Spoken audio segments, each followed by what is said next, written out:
Welcome to the She Talks Health podcast, your source for information about all things women's hormonal health. I am your host, Sophie Shepherd.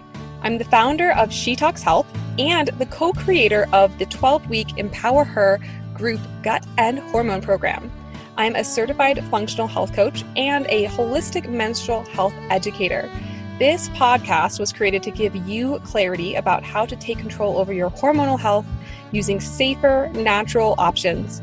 I created this podcast to cover the widespread and complex health issues plaguing women today, from the rise of infertility to the epidemically high numbers of women with autoimmune disease to menstrual cycle problems, digestive issues, anxiety, weight gain, food sensitivities, mental, emotional, and energetic imbalances, and so much more. If there's a topic that you need answered, I encourage you to write us at podcast@shetalkshealth.com, and we will try our absolute best to cover that subject. My greatest mission in life is to help women radically change their health and their lives by teaching them how they can use their hormones as their superpowers. So with that in mind, I hope you enjoy today's episode. As always, ladies, this podcast and the information being provided to you is for educational and informational purposes only, and it should not be taken as medical advice. It is not intended to treat or cure any specific illness, and it is not to replace the guidance provided by your own medical practitioner. This information is to be used at your own risk based on your own judgment. And if you suspect you have a medical problem, we urge you to take appropriate action by seeking medical attention. Welcome back, everyone, to the She Talks Health podcast. This is your podcast host, Sophie Shepherd, founder and creator of this podcast and the She Talks Health brand.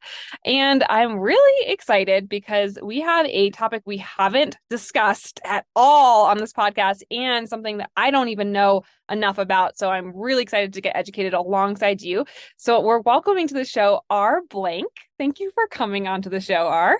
Hi, Sophie. Thank you so much for having me. It's a pleasure. Yeah, of course. I'm really excited. We're going to talk to R about EMFs today, a topic that is kind of like people are kind of confused about what is EMF, how does it even affect us? Is this even true? So we're going to dive into all of that. But before we do, I just want to introduce R. So he is the CEO of Shield Your Body, whose mission is it is to make technology safer. Love that. With hundreds of thousands of customers in over 30 countries and having been interviewed on platforms ranging from ABC television to Electric Sense, R is an internationally followed expert on issues of EMF, health, and safety. He was inspired to create SYB when he co-authored the best-selling book, Overpowered, with his father, Dr. Martin Blank, one of the world's leading EMF scientists. He has degrees from Columbia University and UCLA, and now hosts the new Healthier Tech podcast. Welcome to our podcast. So happy to have you. Thank you so much. I appreciate that. Yeah, what an incredible biography here. And let's dive right into this topic of EMF and let's talk about why should we even care about EMFs? Like how is this even affecting us? Because I do think people think it's not real, right? Like there's not enough science behind it. I hear that. I hear that sometimes too. And just as a starting point, a quick definition, EMF stands for electromagnetic field. And it's a form of energy that's made up of both electricity and magnetism.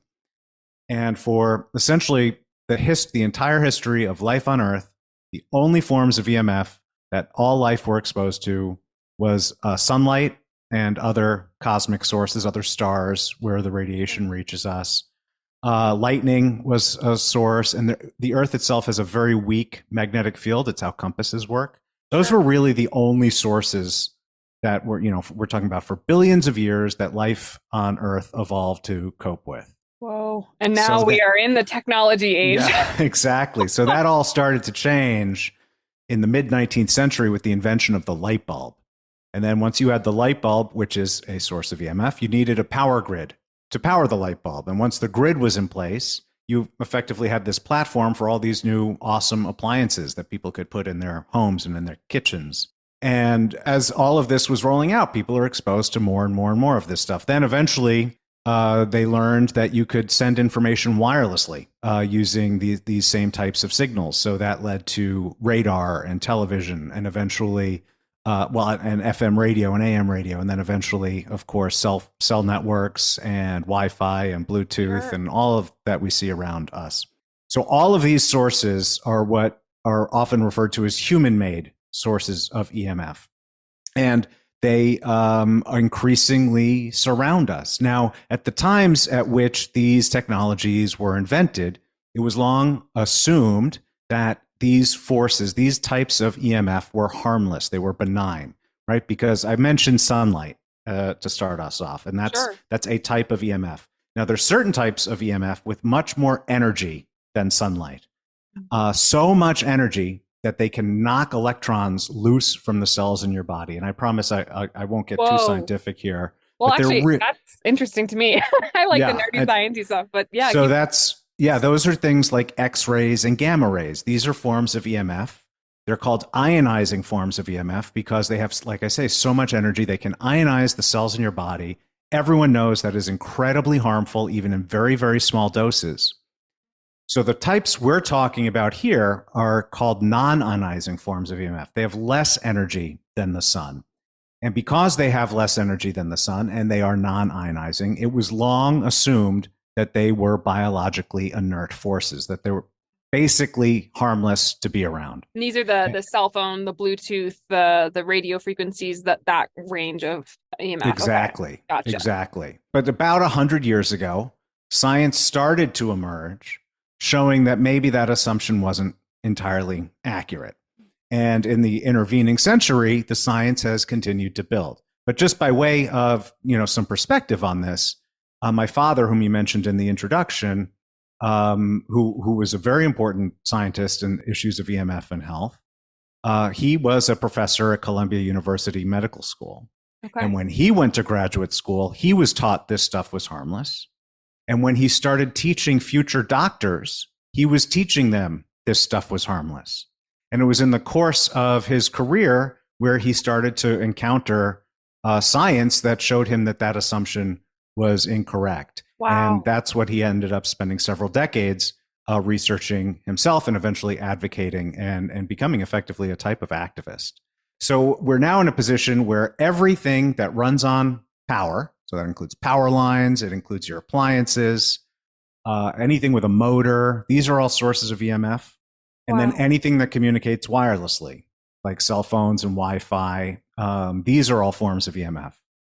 And so the amount of EMF in the atmosphere today is, by certain estimates, trillions of times higher than what would be found in nature, and of course of a different type.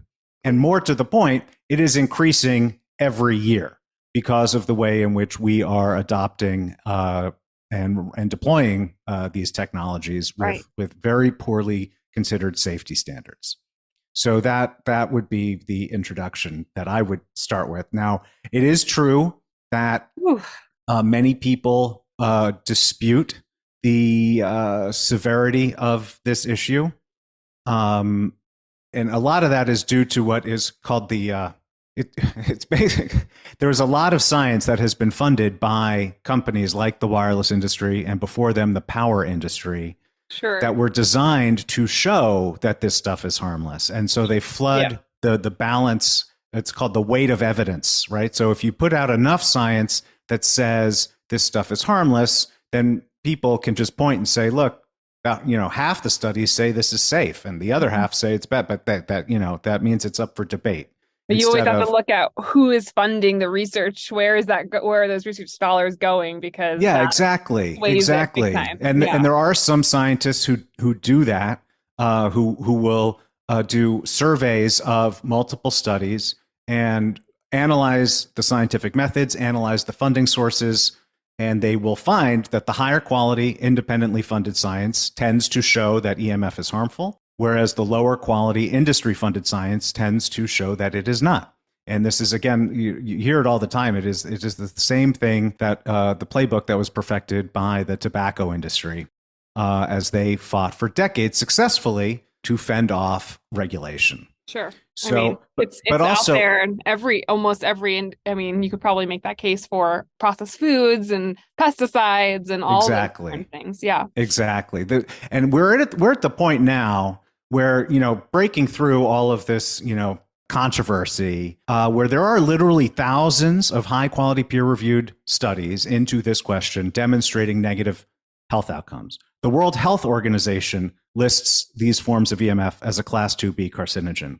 Multiple courts in Italy have now ruled it is legal precedent that cell phones cause brain tumors. There are more and more and more of these I move my examples that cell you phone could. farther away from me. Yeah, well, that's one of the. Yeah, we'll get to the tips. That's one of the big ones. But so it used to be controversial that doctors should wash their hands before surgery. There was a famous doctor named Dr. Semmelweis, and he came out and said, "You know what? We should be washing our hands before helping women give birth." Wow. And he postulated this idea of what became germs. He was laughed out of the field, eventually committed to an institution, and then killed himself because of the ridicule. And so at the point in time at which the first guy came up and said, we should wash our hands before helping women give birth, that was considered controversial. There's a lot of things that are considered controversial until they're not controversial. And just because something is controversial doesn't mean it's not true. And again, we're now at the point where there are literally thousands of studies showing really, really concerning, and this is something I'd like to get into a little bit, but a really broad range of negative health effects. Sure. It's not just it causes one thing or two things. And the steps that we could be taking and we should be taking to reduce our risk are just super easy. It just takes a little bit of conscious thinking, and you can really make big differences in your exposure level. Yeah, I would love to talk about some of those like kind of easy tips, but before we do, let's talk about some of, maybe not all of them, because it sounds like there's thousands of peer-reviewed studies, but what are some of the top like 5 to 10 ways that EMF is really impacting us? Sure. And I have a lot of this on my website at shieldyourbody.com. So we, in addition to making EMF protection products, we have hundreds of articles, videos. We have a health effects app. So a lot of this is indexed and searchable on my website. But one set of studies that I frequently like to begin talking about were conducted by a couple of doctors named Henry Lai and Narendra Singh in the 1990s. And what they found, and they were using cordless phones because this was the 90s, but the type of radiation is very similar to cell phones. And what they found is that when you expose DNA to cordless phone radiation, the rate of strand breaks significantly increases. So what does that mean? DNA is made up of two strands, right? That's where we get that double helix that we all know. So that double helix is two strands. When one of those strands breaks, it's called a single strand break. When both of them break, it's called a double strand break. Exposure to cordless phone radiation led to a significant increase in these strand breaks. Now, when both strands break, when you get the double strand break, that means the cell will then proceed to kill itself, which in this situation is actually the preferred outcome, because if only one strand breaks, the cell's own mechanisms kick in and they try to repair and recreate that broken strand from the information in the other strand. And that is a mechanism by which diseases like cancers begin to form, right? Because that's where mutations can enter in. Yeah, and is that similar to like free radical damage in those? So that is different from that's another one I was about to get into. Okay. But the Lai and Singh science, like I say, goes back now it's about 30 years, and it has been replicated multiple times, not only peer reviewed, but replicated multiple times by other scientists around the world. So now you get into free radicals. There's research from a few scientists, but one in particular is Dr. Martin Pall, who is still active. And he found that exposure to EMF radiation impacts voltage-gated calcium channels, right? So the VGCCs, these are the things on our cells that regulate how much calcium gets into our cell. Mm-hmm. And what his work shows is that exposure to EMF radiation leads the cell to allow too much calcium into the cell, which then causes the type of oxidative stress that you were getting at, and which is a mechanism for many negative health symptoms. It is. And it's interesting that you brought up that. That's so fascinating to me because I've been reading this fabulous book called Cure Your Fatigue. And it's basically all about free radical damage and oxidative stress and all the mechanisms at play. And I was kind of fascinated to find out calcium, in that sense is one of those, but there's a lot that can cause this free radical damage. And of course, we know that is at the root of so many diseases, from everything, basically everything is like caused by, or every disease can kind of be rooted back into oxidative stress and this free radical damage. So that's a huge issue that it's causing that problem for all of us that are exposed to these EMFs. Yeah. And so first off, as just from the description, right, you should be able to picture that it's everywhere. So, which means it's making contact with every part of our body. Mm-hmm. And then another factor that I want people to understand is EMF, but we're talking about really, really, really low levels of EMF. But EMF is how our body manages itself. It's how the brain communicates with the rest of our body. It's how the rest of our body sends messages back to the brain. We use these incredibly low levels of electromagnetic energy to regulate and control our entire body. Wow. And so when you inundate it, and again, this is every biological system works this way. So when you inundate it with all of this artificial, human-made, very loud levels of EMF, it should not be surprising where you can start seeing these really negative health outcomes across so many different biological systems, right? It's not just cancer, and it's not just in the brain. You have multiple types of cancers, but then you also have the buildup of oxidative stress. You have sleep disruption. You have infertility, subfertility, miscarriage risk. You have all of these different kinds of conditions that can manifest from these exposures. And it's because of just how our body is built to work. Mm-hmm. I mean, that does make actually a lot of sense. I mean, I'm sitting in this podcast recording booth. I have my cell phone. We're on a Zoom computer. There's another computer system right here. There's a whole bunch of wires and a power strip here. And I'm like, yeah, I mean, it's kind of everywhere. Yeah. Which, I mean, I think, hold on. If you're listening to this and you're like, oh my God, I'm freaking out. We're going to get to some tips in a second of like how we can kind of manage this. But you brought up. Yeah, there is a third study that I would like to. Yeah, please. I don't think we need to go into 10, but there is a third that I think is really important, and this is done by an epidemiologist named Dr. Sam Millam, also still alive, and his book is called Dirty Electricity. Ooh. And what he did, right, because a lot of this stuff that we're talking about, it can be hard to perform these epidemiological studies. And epidemiology is the study of incidence of disease in a population. And so in order to perform an epidemiological study, you need a population that you're studying, and then you need a population that's not exposed to whatever the toxin is that you're looking at. Oh my gosh, yeah, how would you even do that? So in today's world, how would you do that? Well, Dr. Millam had an answer to that question.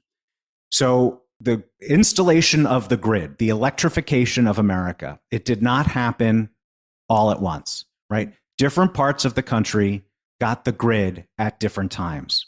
And so what Dr. Millam did is he went around the country and analyzed death records from before and after a certain region received its power grid. And what he found is there was an incidence of what he termed the diseases of civilization that did not exist in a place before the grid was introduced and did begin to exist after the grid was introduced. And what's more, these diseases only manifested in areas where the grid was installed. So if it went up, in New Jersey here, and at this point in time, that's when you started to see it. But if it didn't go up in Arkansas until 10 years later, you didn't see it there until 10 years later. And we're talking about diseases ranging from childhood leukemia. That's the incidence of leukemia in children between the ages of 3 and 4. It did not exist until the introduction of the power grid. We're talking about Alzheimer's and Lou Gehrig's disease, right? There's a list of what he calls the diseases of civilization that did not exist until the grid existed.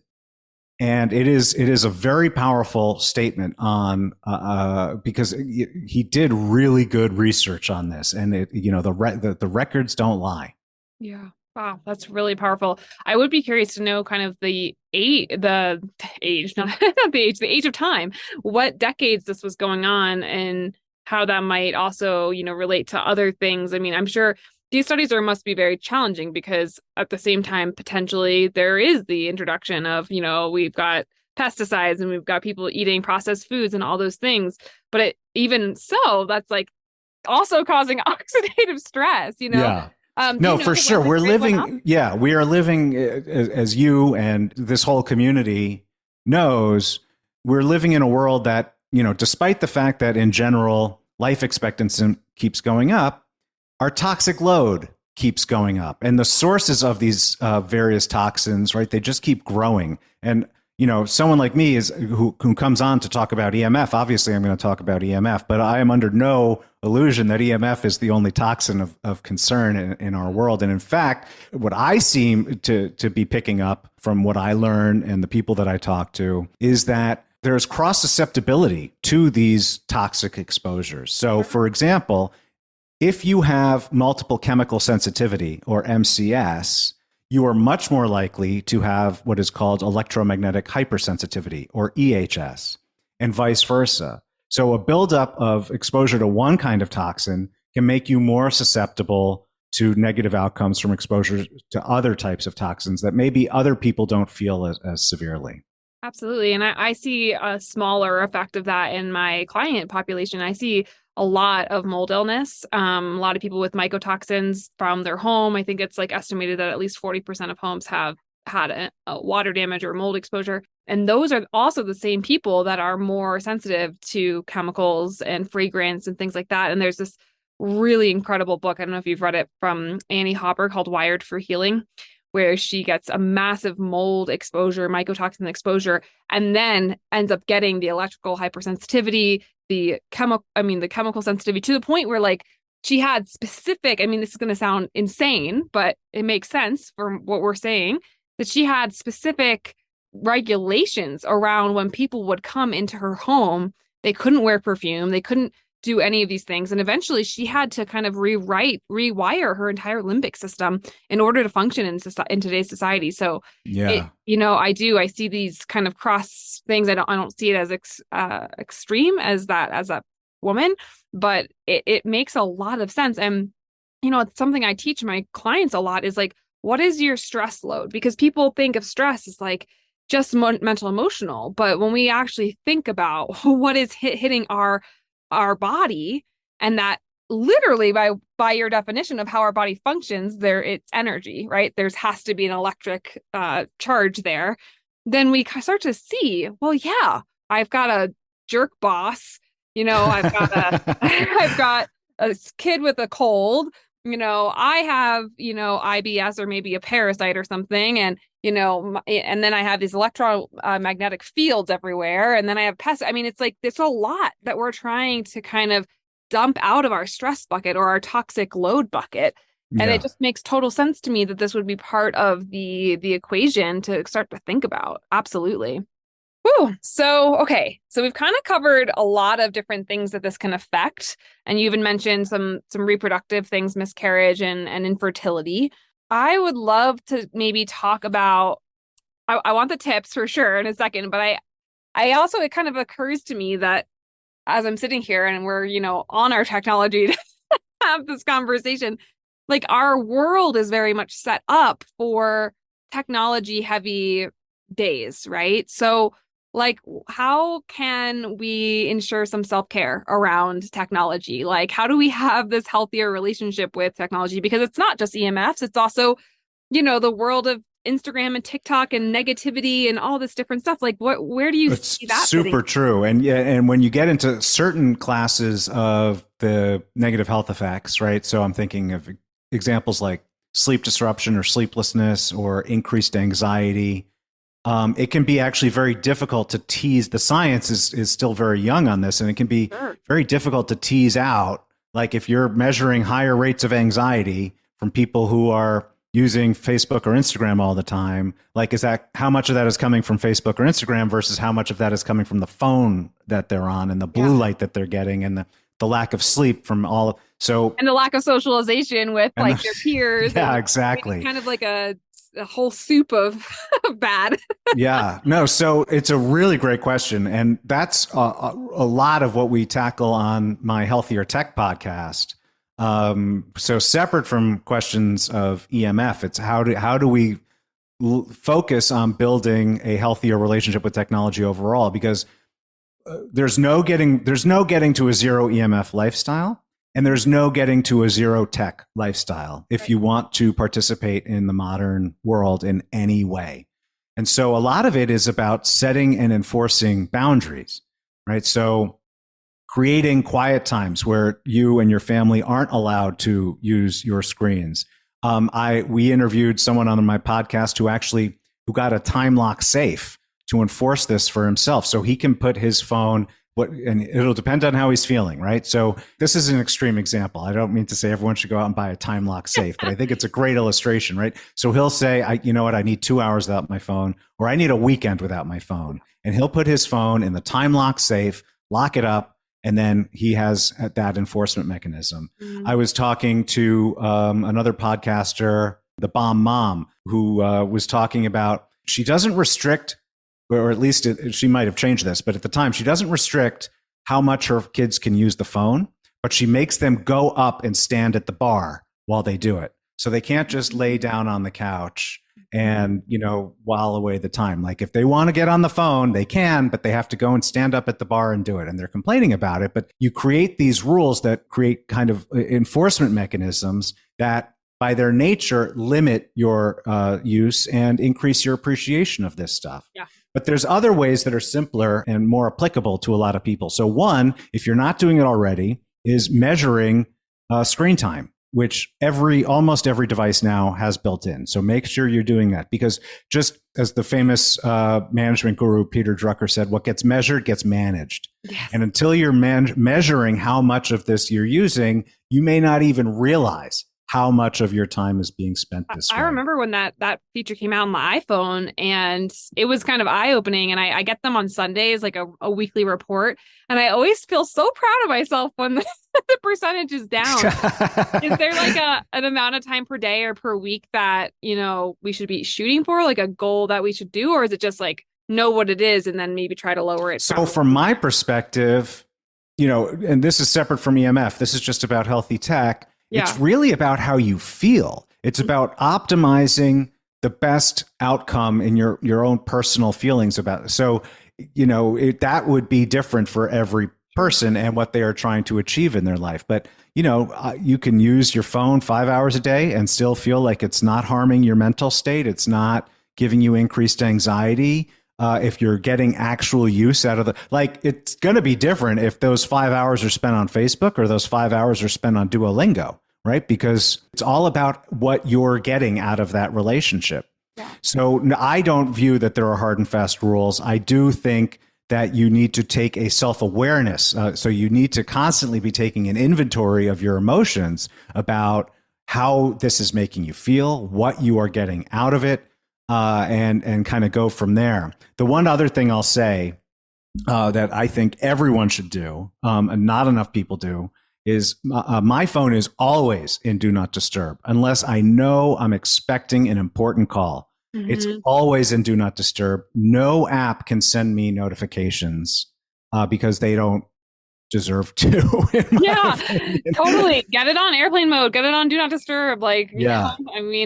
I tell my clients that at least for sleep, please put your phone. So never sleep with your phone. Never sleep. There's studies now, and I've been saying this for years because of the EMF, but there's studies now that show that even if you turn off your phone, if it is in your room with you, it will negatively impact your sleep because of this reflex that's built into your head. Like you're still kind of expecting it to send you a serotonin reward. Yeah. Now if only I get my husband on board with that. Yeah. Yes. Spouses and significant others can be difficult sources of. I don't know but this consultant that I work with has seen her clients get divorced because one is EMF sensitive, couldn't stand the phone in the bedroom. The spouse didn't believe that that was the case. And it was this constant source of friction. It ended up leading to divorce. And it's, it's sad.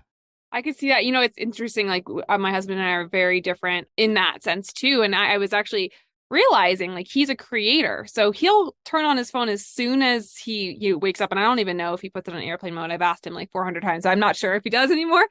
But like he'll be on his phone on Instagram or scrolling or news consumption in the bed. Like I'll be asleep and he'll be doing that.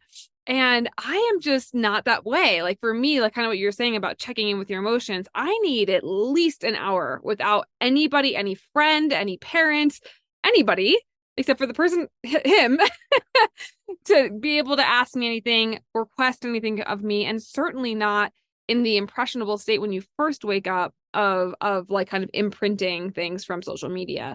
And it's just so funny how different, like that actually charges him up to wake up and create something on his phone. Like he'll create these little like morning reminder things for people, which are really cute. And I'm just like, I don't care. Like they don't get my time that early in the morning. So yeah, for me, it's not, I gave up social media in 2015 and, that makes me feel good. It makes me feel good, but it also, gives me this like, makes me feel good about myself. Like, look what I did. I gave up social media. All you people need to do it too. And then eventually I realized I replaced at least part of that with what I came to realize was an unhealthy relationship with news. Mm-hmm. And so I'd be reading too much news. Yeah. And so that's when I, part of it is using the phone less, but part of it is also finding different activities to do. And so that's where Duolingo comes in. And I also installed this app just a few months ago called Headway, which summarizes best-selling books in like 15 minutes. Oh, so I could, in the morning when I'm puttering around, like I'm not going to pick up a book and start reading, but, I could listen to a 15-minute summary of it. And so but it's an example of finding different ways of engaging with the technology that might be, less harmful and in fact more beneficial, because this way I'm learning some new ideas. I'm not getting the full value out of the whole book, but if I like it, I can get it on my Kindle. And so the point is realizing that you're in control. So you need to start measuring. And when I say measuring, like I say, screen time is a good one, but it's not just that. It's a self-evaluation. It's how is this making me feel? How is this contributing to my life, to my day, to my mood? Is it making me feel better for getting ready for work? Or is it making me feel more relaxed on a Saturday? And if not, you are the one in control and you are the one capable of making these changes. It's your phone. You can uninstall what you want. You can turn it off when you want. And realizing that you have that power and then doing it, that's a huge part of taking the steps towards healthier tech.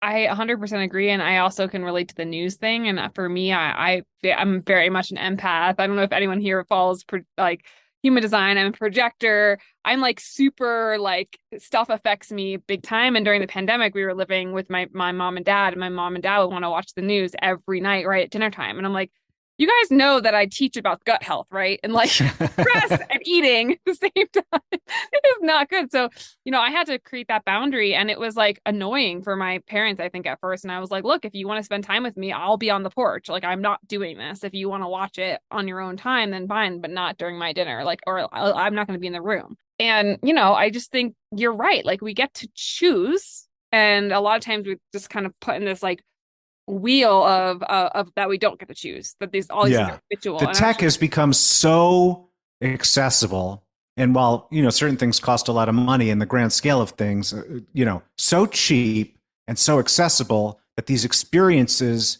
start pervading everything. Yeah. So what used to be, for lack of a better term, a safe space or a calm space, now has 15 different triggers in there, whether it's the smart speaker, or your fridge now has an attitude because it's hooked up with smart, or, the cell phone that's laying around, or whatever it is. And so all of these spaces that used to be quiet and serene and peaceful, increasingly you have intrusions from technology. And so again, the key is to remember that you are actually the one in control of this, at least when you're in your own home. And you really should be taking advantage of the fact that you are the master of that domain, and you can sculpt your relationship with technology in such a way that it benefits you instead of detracting from your quality of life. Yeah, I love that. I would love to transition over to, in terms of, we're kind of talking about, self-care and in relationship to technology.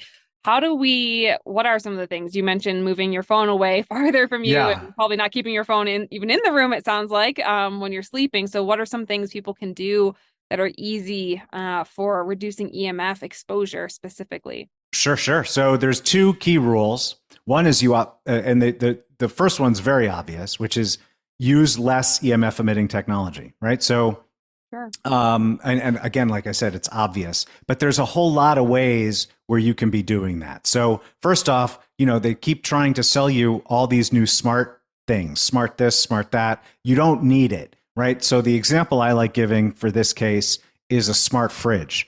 Every time I go to the store, right, they're trying to sell me a smart fridge. I can't think of a single use case that makes that a smart decision. No way. So that's an example of like, we have a perfectly good technology. Let's keep that one, and let's not pay extra and get this smart fridge that's now also more sources of EMF in our lives. Sure. So that's one that I like giving. Another example, by the way, is smart tampons. Which, everyone, whenever I bring this up, people are shocked that these exist. Yeah, this exists. And obviously it goes in a very vulnerable part of the body. So this is one of these things. So they keep trying to market all of this smart tech to you. Basically, if there's a reason for you to get a piece of smart tech, then get that piece of smart tech. But don't just get it because someone's trying to sell it to you and you're kind of mindlessly just buying new smart tech. Yeah. Which is what a lot of people do. That's how, because I grew up in an era where technology was seen as this amazing. I mean, it still is seen as an amazing thing, but it was basically seen as you can't do any bad. Like if there's this new piece of tech out, it's awesome and you want to buy it, especially if Apple's making it, right?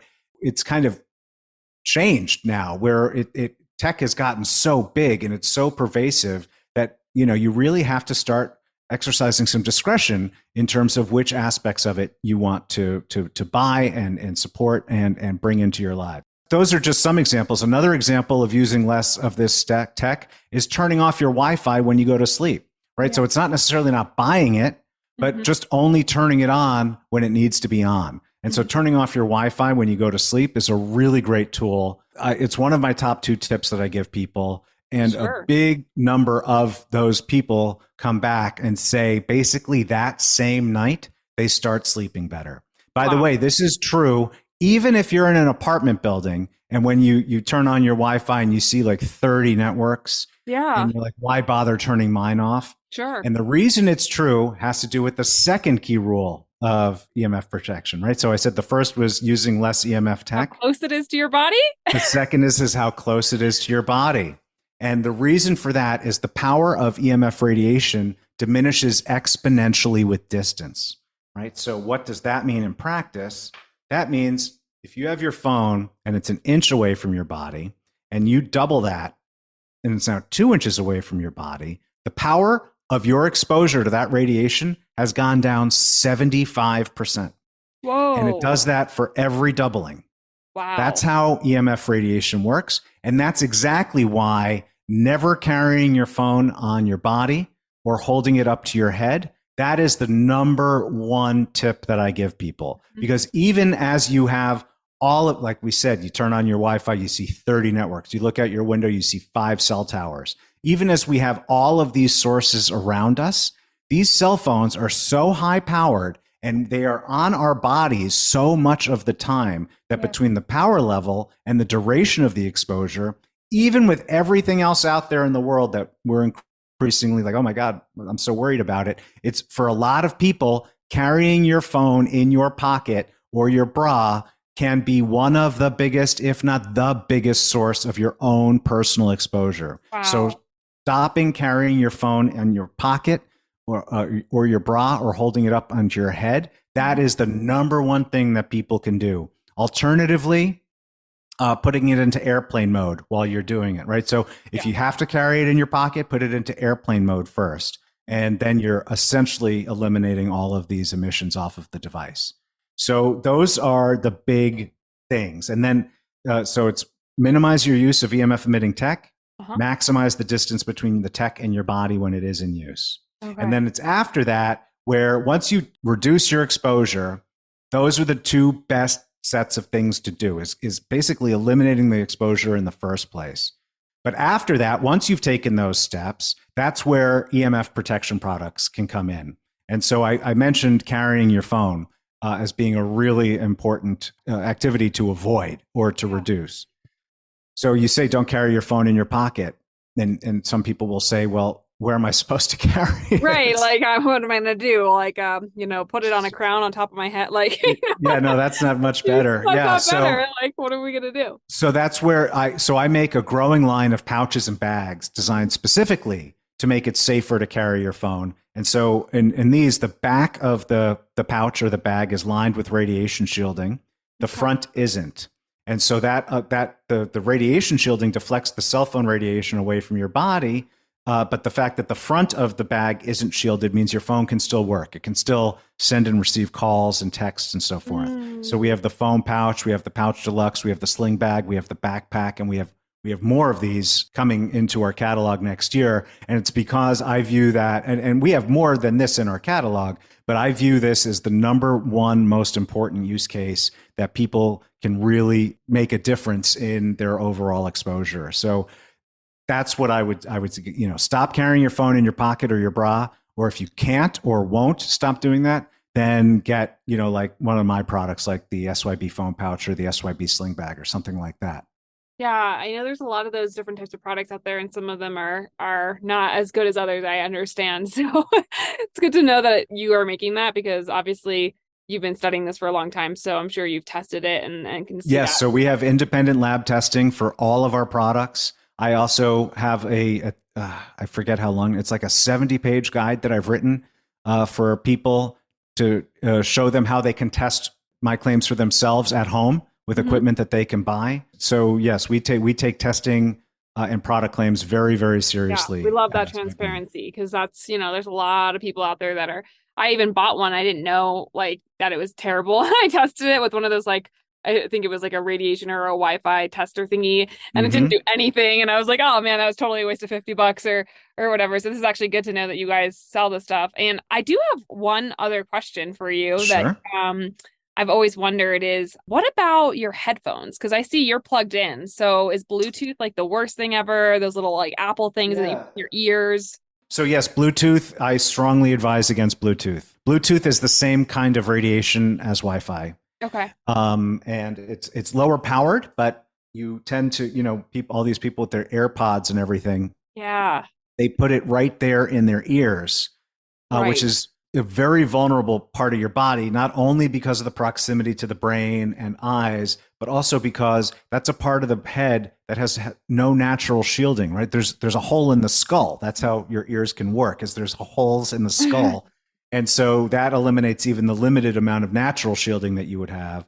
Yeah. And again, people don't tend to use them for a minute and then put them away. They're using them for hours every day. Yeah. And this stuff, it's released without any long-term, like AirPods have existed for, I forget how long, 4 years now, something like that. Not long. How can you know what that does after using it for 10 or 20 years? Right. You can't, because we are the guinea pigs in these experiments. And so they release the technology, and then it's 10, 20, 30 years later, we realize what it does. But by then, we're already on to 15 other kinds of crazy technological exposures. Yeah, so I always use wired headsets, or if you're on your phone, speakerphone is good. We also make anti-radiation headsets. Oh, cool. So these are called air tubes. But the most important thing is not using Bluetooth. Good to know. Thank you for sharing that. Yeah, I just finally got away from the Apple AirPods or whatever, and got some headsets. They can be Bluetooth, but they do plug in, and I actually would prefer that. So thank you for telling me that. I personally have learned a lot from this episode, and I feel like there's so many, it sounds like there are just like these really free, easy ways to reduce this exposure. And again, if not, you can always look up ours company, and we'll link it in the show notes. If you're like, yeah, that's cool, but I'm going to keep carrying it in my pocket, maybe you spring for one of these, or, put it on your your Black Friday wish list or something like that. So, well, cool. Is there anything else that you wanted to share with everybody before we wrap up the podcast today? No, thank you so much, Sophie, for the opportunity to come chat with you and reach your audience. I do want to really just, as a last statement, reinforce for people the amount of control that you actually do have. We were talking earlier about the crazy amounts of toxins in the atmosphere and in the world today, and some of them are just there's like, what are you going to do about them other short of changing the world? With EMF, that isn't the case, right? I mean, there's a lot that really should be done in terms of safety standards, and the government should be protecting us more than they are on a lot of, but even given that, because of the nature of EMF, there is a tremendous amount that you can do just by focusing on your own personal relationship with the technology that is in your life. And you can make massive reductions. The goal is not zero EMF. That is a crazy goal. It's just not feasible in today's world. But you can make really massive reductions just by tweaking your relationship with the technology in your life. And it'll bring all sorts of other benefits as well. I love that message, because that's very much in line with my brand, and everything I teach my clients is you are in the driver's seat, you're in control, you get to choose, and it's one step at a time. Like, maybe you already bought a water filter and you eat organic. So maybe this is the next thing you do. You turn your phone on airplane mode. Every little bit helps. And you're in the driver's seat. So I love that message. And thank you so much for coming on and sharing all this amazing information and education. As always, it's just a pleasure to interview new people and learn what the good is that you're doing in the world. So thank you so much. Thank you very much. This has been great. I really appreciate it. Awesome. All right, everybody. Well, I hope you enjoyed today's episode, and go check out R's company. We're going to link it in the show notes, and I'll see you guys in just a couple weeks. I hope this episode got you one step closer to achieving your optimal health. If you liked this episode, please spend a few seconds to rate it so more women can find this resource. Be sure to tune in for more women's health support next week on the She Talks Health podcast. And in the meantime, you can find me on Instagram or Facebook at She Talks Health. I have an open door DM policy. No question is stupid, and I'm always here for you.